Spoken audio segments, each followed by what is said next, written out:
Boa tarde, meus queridos. Vamos continuar com nossa aula de ciência. Hoje nós vamos dar continuidade falando sobre a água, que é um assunto bem extenso. A última vez que a gente conversou foi sobre o ciclo da água. Agora nós vamos de onde vem a água que você consome. Você já reparou para pensar nisso? Algum de vocês já observaram? Eu quero que vocês sempre nas aulas de ciência me acompanhem com o livro, porque por causa do texto, a leitura do texto e a interpretação que fazemos. É comum as pessoas obterem água apenas abrindo uma torneira, mas outras pessoas têm de andar muito para obter esse recurso. Independentemente de como se obtém água, vinda pelo encanamento das residências ou sendo coletada em algum lugar, a fonte de água para o consumo é chamada manancial.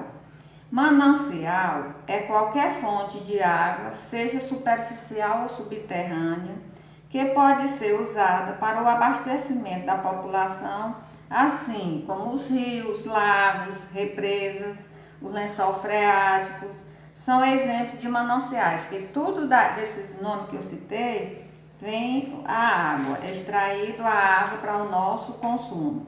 Vocês observam aqui no livro, a página 105, que você vê a barragem, você vê poços e você vê lagos. Então, em algum lugar as pessoas pegam água diretamente dos mananciais para beber e cozinhar. Nesses casos, é importante saber se a água é própria para o consumo ou só ela utiliza após o processo de tratamento caseiro. Nesse tratamento, a água deve ser filtrada e depois fervida ou tratada com cloro, como cloro. Vejamos também que a água retirada dos mananciais pode estar contaminada por seres que causam doenças ou substâncias tóxicas. Os sintomas mais comuns que uma pessoa pode apresentar ao ingerir água contaminada são febre, calafrios, dor no abdominal, perda de apetite, dor de barriga, vômito e diarreia e outros mais. Nesses casos, o ideal é buscar auxílio médico e escolher outra fonte de consumo. Uma alternativa é submeter a água ao tratamento caseiro antes do consumo, como filtrá-la, fervê-la ou aplicar o cloro. E continuando aqui, o tratamento da água, vocês vão ver as etapas da água. Em algumas cidades, para que chegue água nas residências e esteja própria para o consumo, a água passa por tratamento. Esse processo é bem feito em uma estação de tratamento de água, que significa a ETA, Estação de Tratamento de Água. A primeira etapa do processo da água representa a retirada da água dos mananciais, feita por captação de bombeamento. Você já deve ter conhecido a captação aqui e ver como é que ela é retirada do rio Parnaíba, através de bombeamento. A segunda etapa é a purificação, que de maneira geral subdivide em outra série de etapas: pré-cloração, decantação e filtração, e tem também a cloração.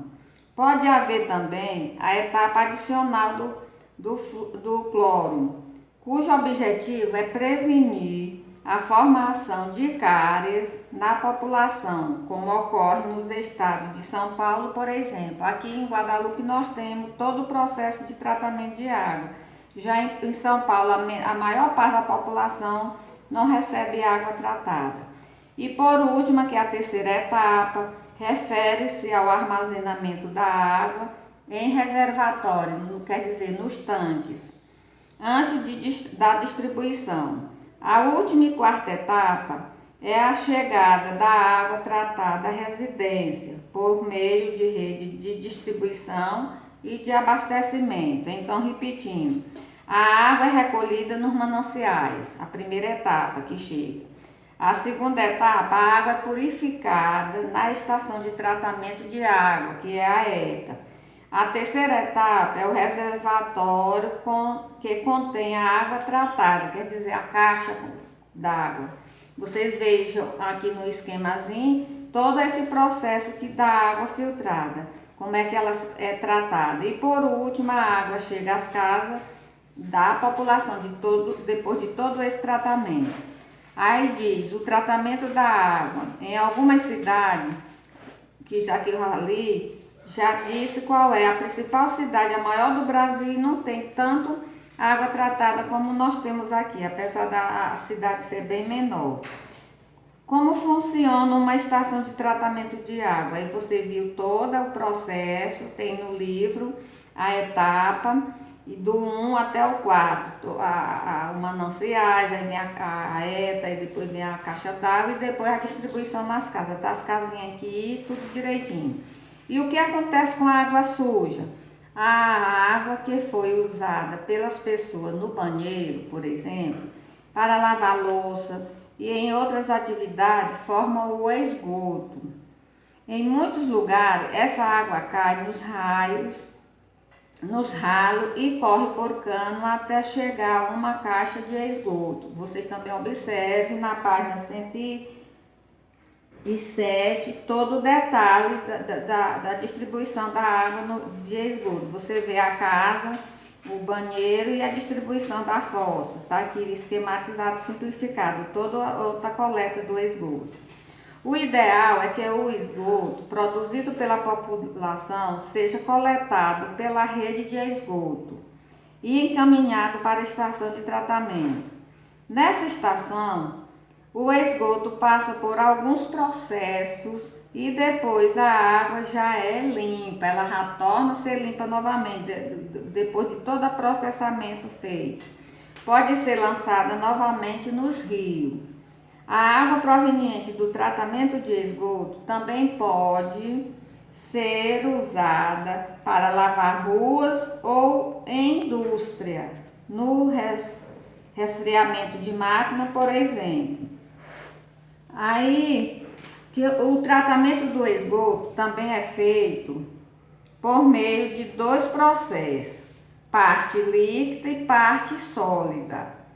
A parte líquida, depois de tratada, é devolvida aos rios ou reaproveitada para limpar ruas, praças e regar jardins. Já a parte sólida, depois de tratada, é encaminhada aos aterros sanitários. E aí, vocês vão ver, eu deixei aqui na página 109 uma atividadezinha para vocês passar para o caderno e fazer o detalhe aqui de como dissolver ou não a água, o produto que você vai usar para dissolver essa água, se ela une ou não. E a atividade básica, como sempre, é experimento da água. Também vocês vão fazer e nós vamos comprovar aqui na próxima aula. E até a próxima.